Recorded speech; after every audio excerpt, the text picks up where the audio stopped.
passionnant.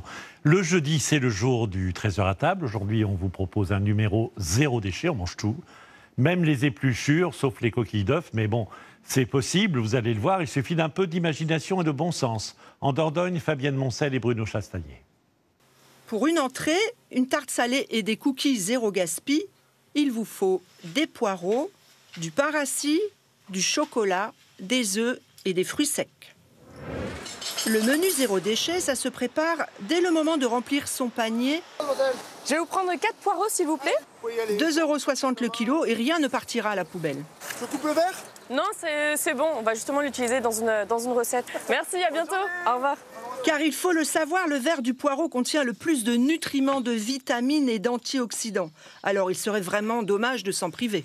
J'essaye un maximum d'utiliser les restes, puisqu'en période d'inflation, déjà, c'est compliqué. Mais en plus, on se rend compte qu'on jette beaucoup de choses que l'on peut réutiliser facilement dans des recettes. On va diviser le poireau en 3. Avec cette partie-là, on va faire des radicelles. Ensuite, la base de blanc, on va en faire des poireaux vinaigrettes. Et avec le vert, on va faire une tartelette automnale. Tout d'abord, on fait tremper les radicelles pour bien les nettoyer.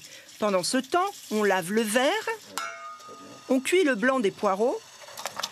Dans l'eau bouillante salée, on tranche et on fait revenir dans la poêle la base de la tarte. Donc là, on va mettre une bonne cuillère de crème pour avoir un fondu de poireau bien crémeux.